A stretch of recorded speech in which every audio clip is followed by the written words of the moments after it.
Alright guys, I haven't done a video in a very long time. I've been wanting to do this video for quite some time now, and it involves building a flow bench.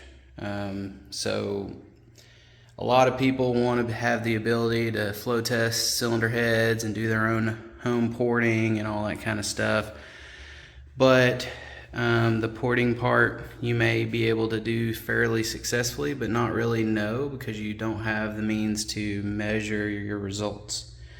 So I'm going to go through some of the things you need to consider and what you should do when building a flow bench. So the first thing you have to answer is, how much of a depression do you want to be able to create? So the first tool I guess is you're going to need some very strong vacuum pumps, or vacuum motors, not pumps. Alright, so here's all the information for one of the best ones I have found to do the job. I currently have 6 of these Amatec vacuum motors in this system. Now I'm going to show a slideshow of pictures of the actual build, but so you can see each individual motor is controlled on its own hand switch. And then I have these 4 bleeder valves, and there's 4 on the other side. Actually 3 or 4. So 4 bleeder valves on each side. And these are just normal ball valves. These are actually for a gas line. You can use anything you want. These are actually a little small, but they allow me to fine tune it. You could do one really big one and then 1 or 2 small ones to kind of fine tune it. The way I wired this in is not the only way, but it's the way I like to do it, is each individual motor is on its own individual circuit.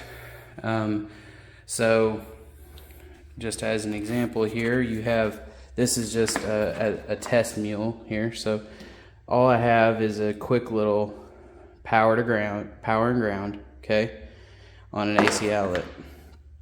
So these are just a 2-wire vacuum motor, okay, so you have a hot and a ground, or a neutral is the way I have mine wired. And the reason this is important is each individual motor, if for whatever reason these brushes that are in here fail, or the motor overheats, or something in the motor grounds out and it wants to trip because there's a high current draw, well, I have each individual motor. It's kind of hard to see back here. Yeah, I can't do that. I'm currently in a brace, so I can't really do a lot as far as pulling this bad boy out. But I'll show you pictures, and the pictures will answer everything. So each individual motor is on its own circuit. So what that allows is, if there's a problem with the motor, it will trip that individual breaker and it will not affect the flow bench. That way, if you have a bad motor, you don't have to stop your flow bench test unless you just currently cannot get enough depression. So that's the first thing you're going to need. The next thing you're going to need, other than the ball valves and some kind of way to relieve, is an enclosure. Okay, and the enclosure needs to be very strong. Okay, so I have used 6-inch ductwork, PVC, 6-inch PVC. Okay. And I have an RV 50 amp cable. Okay, this is a 240 volt 50 amp cable, and what this is going to is a 50 amp breaker. Okay, up here it's going to that 50 amp breaker, and it's individually going to its own plug.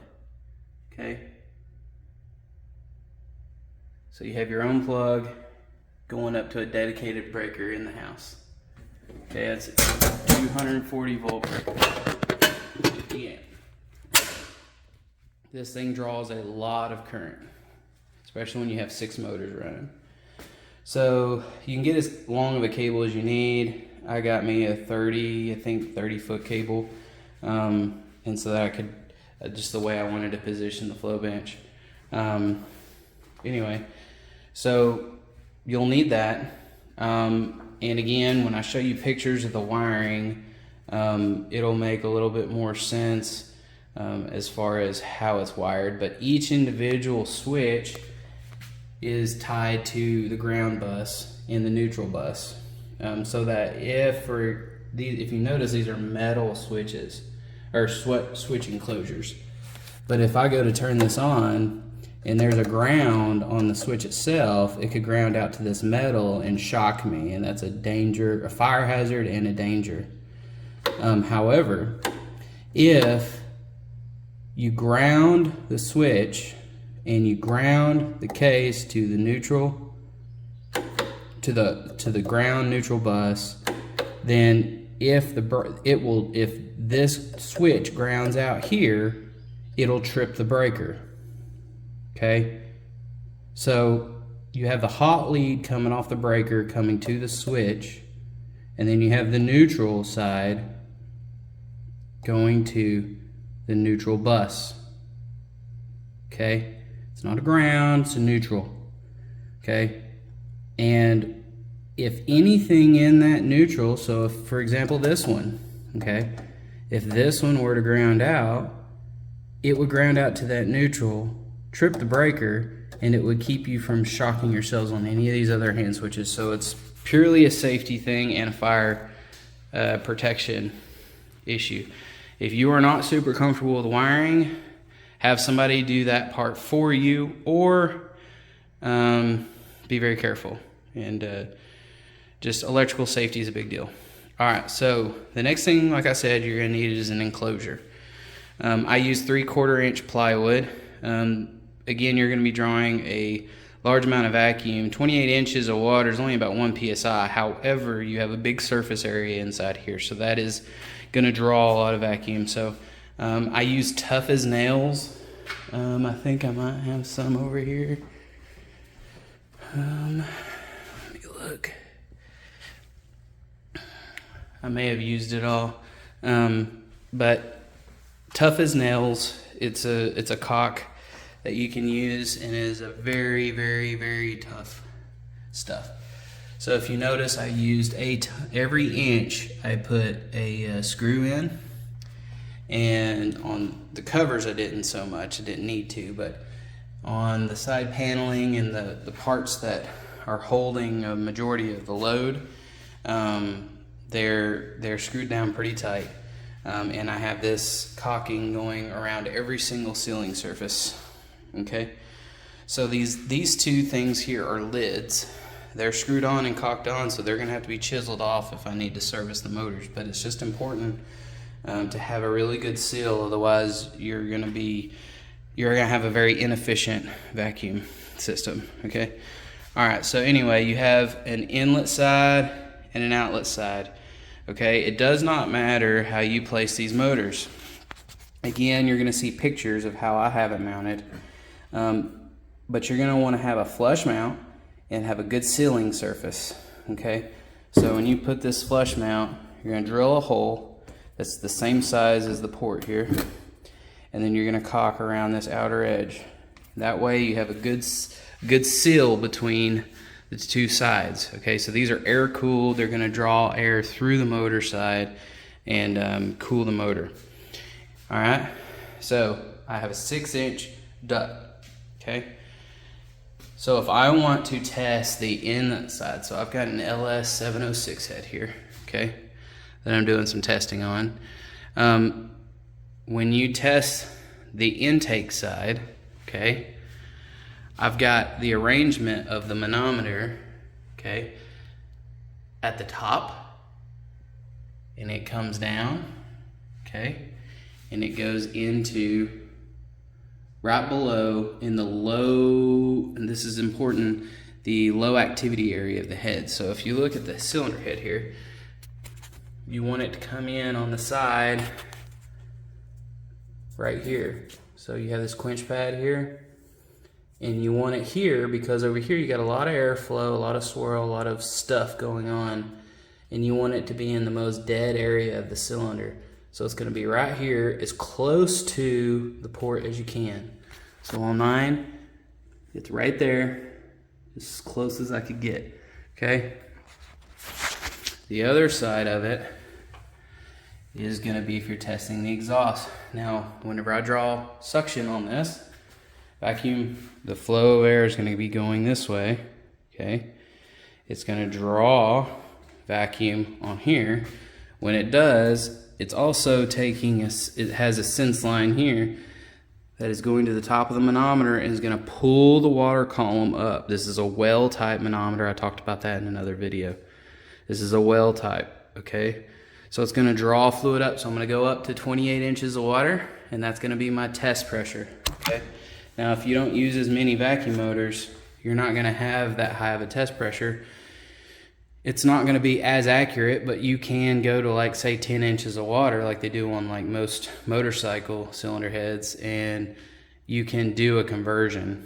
But if you want to do apples to apples, you really need to test it at 28 inches of water. And I think I went over the last video how you do the correction factor, and if not, just send me a comment and I'll tell you it's just a math problem. But anyway, so that's intake side. Now, if I wanted to test the exhaust side, all I need to do is I take this thing, okay, and I pull it off. This is just slip joint. This is not sealed, okay? This is not a sealed surface. You're just gonna slip this off, rotate it around, and you're gonna plug it in on this side, okay? Because now we're gonna be blowing through the exhaust. So the airflow was going this way, but once I take this and I turn it around and I plug it back in, the airflow is gonna be going that way, okay? So then we're coming through, blowing out the exhaust through here. And the only other change we need to make is we need to take our tube and move it from the top of the manometer to the bottom of the manometer, okay? And if you're using a different, like, homemade U-tube style, then you're just gonna move it from one side to the other. And it really doesn't matter if you're doing the U-tube style. It's still gonna displace the water, okay, in the same fashion. But on a well type, you're gonna need to move it down here, because now we're gonna be pushing water up the column, because we're blowing through the exhaust, so we need to push water out. So we're gonna be pushing water up the column to 28 inches instead of sucking it up to 28 inches. All right, so that's how you operate the thing.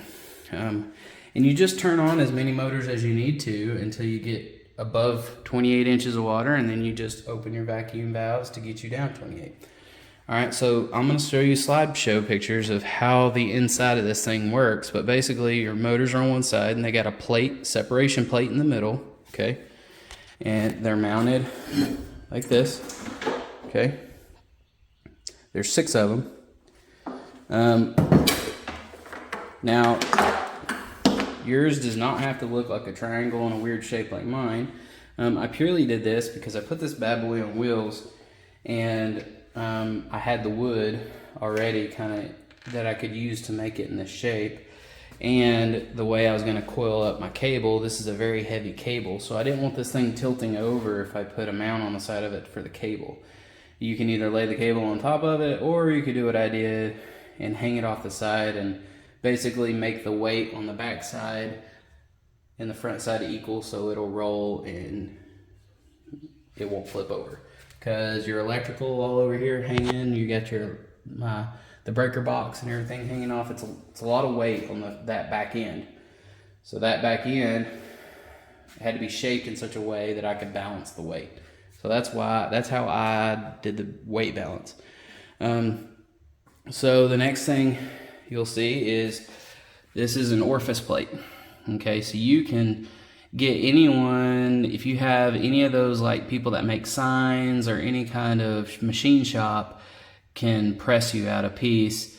You can qualify your own bench, so you don't really have to have somebody make it. But if you want one, if you want the easy way out, Performance Trends can make you a orifice of your choosing, and it's already kind of pre-cut for this deal.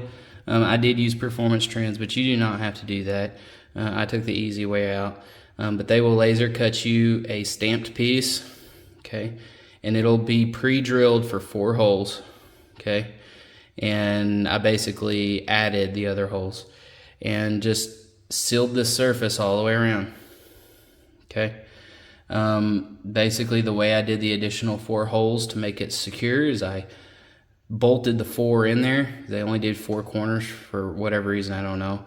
And I bolted everything together, put 2 gaskets in here, a gasket on each side of it, and I sealed it as tight as I could, and then I just drilled the additional holes out and put the bolts in, okay? And again, these couplers are in here and they're sealed up. So this is the more critical portion, is this is going to the differential pressure manometer, okay? Again, you can use an incline manometer you make at home, or you can use an electrical differential pressure manometer, which is what I chose to use. It really doesn't matter. As long as you can see accuracy, it doesn't matter. So you're going to do a pressure tap on each side, and what you're doing is you're measuring the differential pressure across the orifice, okay? And I talked in another video on how that works and how you do that math. So watch that video if you're curious on how that works. But the importance of the installation is to get those ports as close to this plate as humanly possible, because you want it to be in an inactive area where there's not a lot of turbulent flow or high velocity air crossing across it, because otherwise you have the Bernoulli principle where you're having a Venturi effect and some things that will cause some inaccuracy. So you want to go in the dead part of the orifice plate. And I did a lot of probing with this, sliding this in and out, and trying to get that to where it was steady as possible, and so that's where I ended up.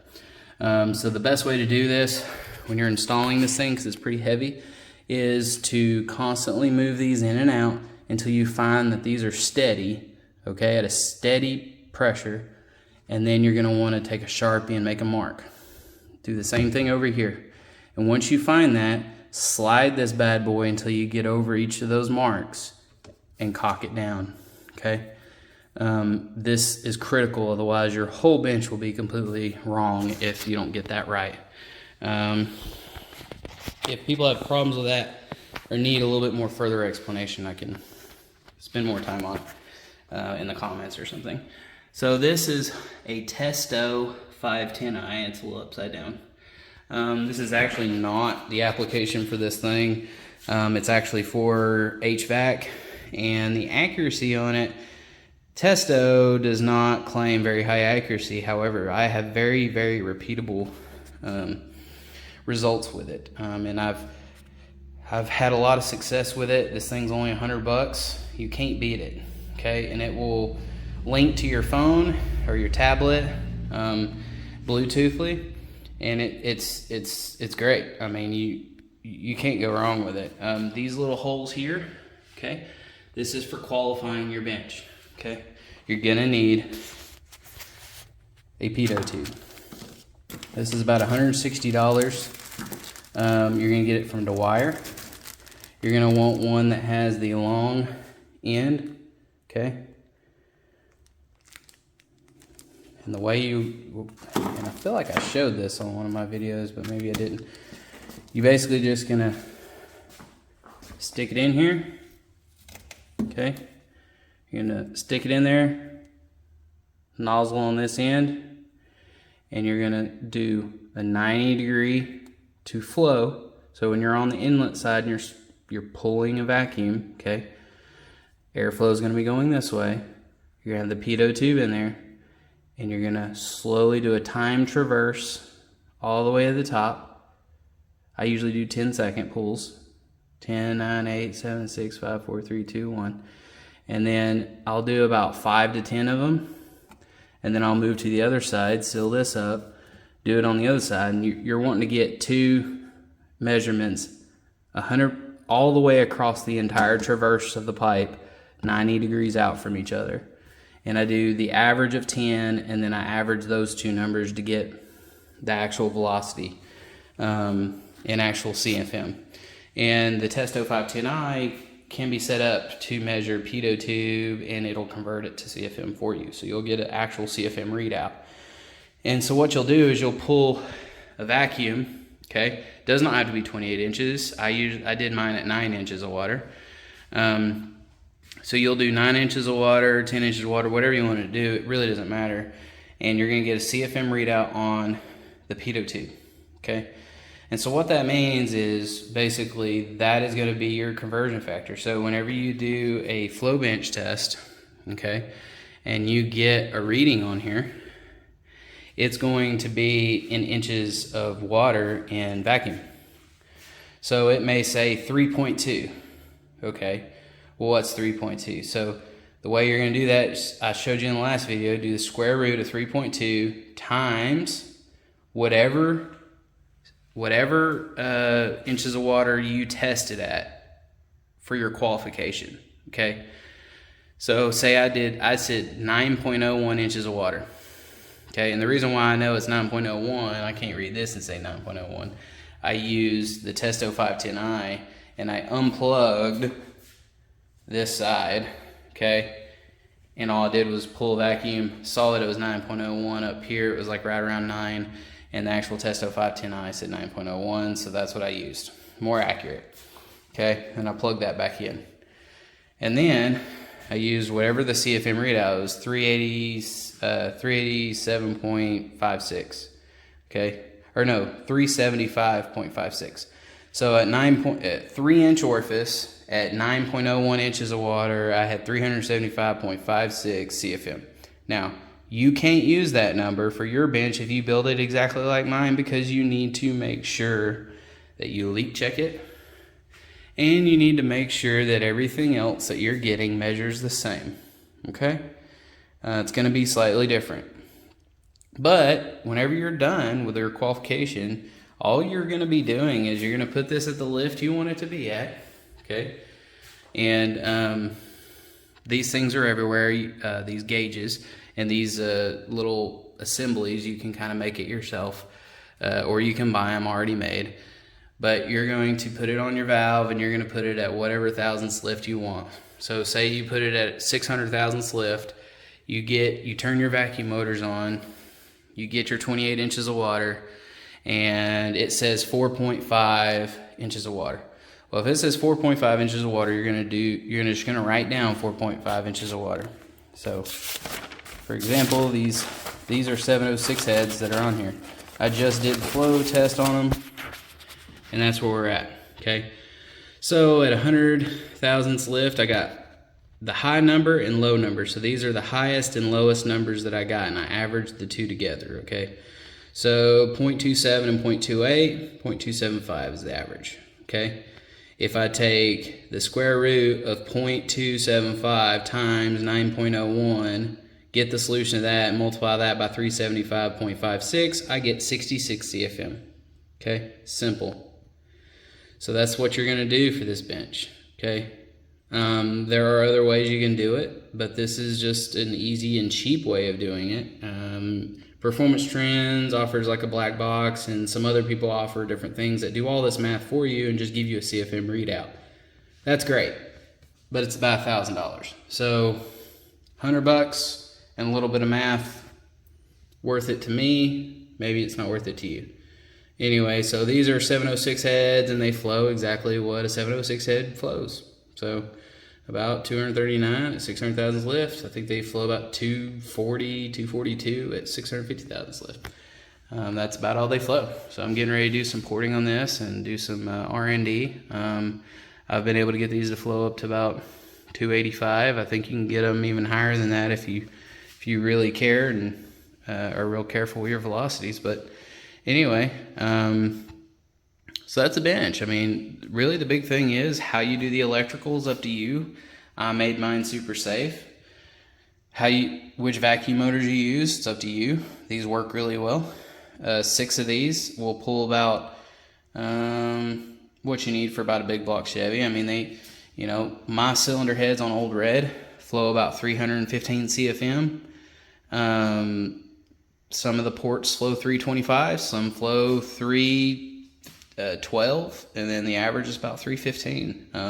I got them as consistent as I could, but I mean, when you're hand porting, that's pretty good on consistency.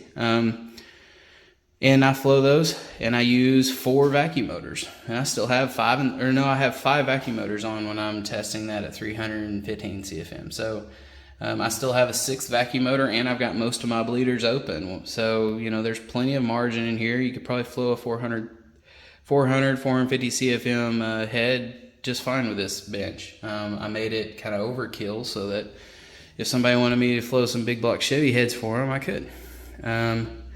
Anyway, I'll show you a slideshow on how to, or how the construction kind of came together.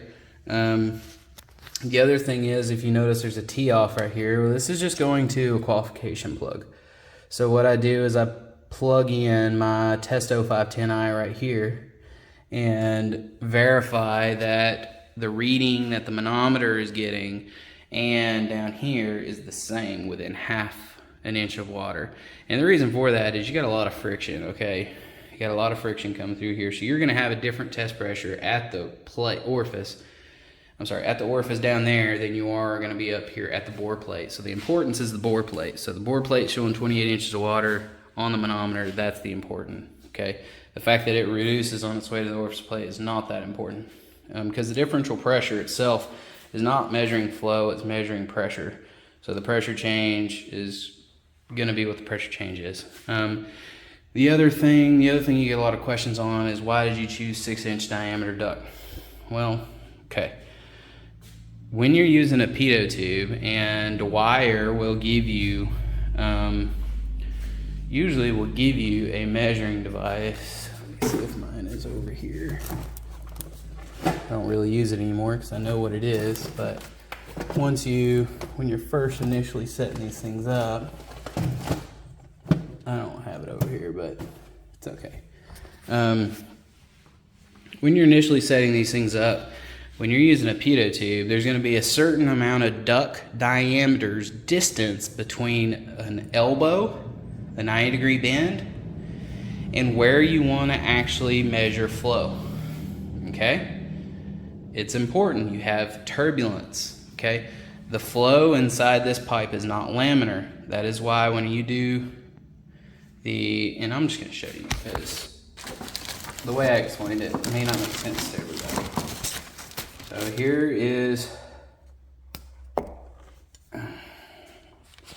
here's a pitot tube, okay? You're going to put in your pressure taps, one on one side, one on the other side, okay? At the top up here, if I can get it to focus, may not be able to get it to focus, but anyway, there's a hole at the end, okay? You probably kind of see it. And then on the side of it, there are little holes. There you go. See those holes? Those holes traverse the whole thing. Then you have the pressure tap. Anyway, so the math on this, I did on another video, so I'm not gonna do it here. But the way you would do this is you would pull that open, okay? There's just a little hole down there, okay? The hole needs to be almost as close to the diameter as it can be to the actual pitot tube. All right, so this thing, you're gonna go all the way down till it's flat, okay? So you have a really long tip, so the measuring tip is way up here. It's undisturbed by this back here. And you're going to do a time traverse, 90 degrees, till it gets to the top, flattens out. You can do 10 times. Then you're going to go into the other side. But if you look, the measuring port is way up here, not back here. And then you're gonna do 90 degrees off, okay? So that's you do a time traverse. Now the other way you can do it is do single point test, single point test, single point test, single point test, and do that and then average them all together. You can do that too. Time traverse just quicker and it's just as accurate in my mind. You just have to be very consistent on how you pull, because you may have 400 CFM on one side and 20 CFM on the other just because of turbulence. So the reason there's 6-inch duct diameter that I'm using is I can shorten where my sample comes from. Fix my sling here. So for example, if this was a 4-inch pipe, I would have turbulence all the way out here to like 15 feet. But on the 6-inch, I only have 4 feet, 4 or 5, 6 feet, something like that. You have to look at the math. There's a math that says how many duct diameters away from any kind of bends you need to be before you take your sample. Anyway, you can get flow straighteners to put in here. I didn't do that because they cause a pressure drop, and that reduces the efficiency of the actual system, and so I didn't go that route. But I did make it further than it's supposed to be for my qualification. So that's how I qualify it. I do it back here. It doesn't matter if you're coming this way when you're blowing through. It doesn't matter if there's turbulence between this test point here in the orifice and the actual system, because you're forcing flow this way, and your orifice plate is going to be unaffected by turbulence upstream. Okay. And you're going to have turbulence downstream, but by the time it makes it up here and into your manometer, everything is accurate. Okay, so there you go. That's why it's 6 inches, and it is so long because of turbulence, and you want to make sure your results are as accurate as possible. Okay, let me turn it this way. So anyway, there you go. So that's the whole bench. The manometer itself, I use a well type. This isn't a well type as well. It's the exact same one I'm using. It's just super dirty. You can find these things. Okay, Dwyer makes them. Don't buy them new from Dwyer. They're freaking expensive. You can buy them from people that's had them sitting around for a long time. And it's basically the exact same one that's in a... it's the same one that's in the... very expensive $17,000 SF 700 benches. The other thing you're going to need is gauge oil. Okay. Dwyer sells this, A102 red gauge fluid. What makes this stuff special is its specific gravity. So it's got a 0.826 specific gravity. Just means that the water has to go further to cover the same distance as water would. So for example, an inch of water is actually less than this. This is a little bit more. This is like 1.1 or 1.2 inches physically. But because the specific gravity of that fluid is less, you have to travel a further distance. This allows your scale to spread out a little bit, and it helps with viewing accuracy. You can use water. There's nothing against water. Your gauge just needs to be bigger. Not for this necessarily, it'll be smaller. What I'm saying is the way you view it will be different. So if you're gonna want to use an inclined manometer for differential pressure, you're going to want to use some of the purple gauge oil because it has to go twice as far as water. So it can be easily seen, the small changes, because you got to look at this. When we're talking 0.27 inches of water, that's going to be really hard to see on this scale. You're not going to be very accurate. The blue gauge oil would make this twice as large. Okay, I think it has a specific gravity of 0.5. So that means it would be 2 inches of movement for every inch of actual water. So it would be able to easily see, and when you're doing incline, you're going to be long ways. And incline manometers, to see that small of a change, sometimes are absolutely huge. Okay. Anyway. Yeah. So that's basically it. I'll end this with a slideshow of pictures of the actual build, and just tell me if you got any questions. That's it. See you.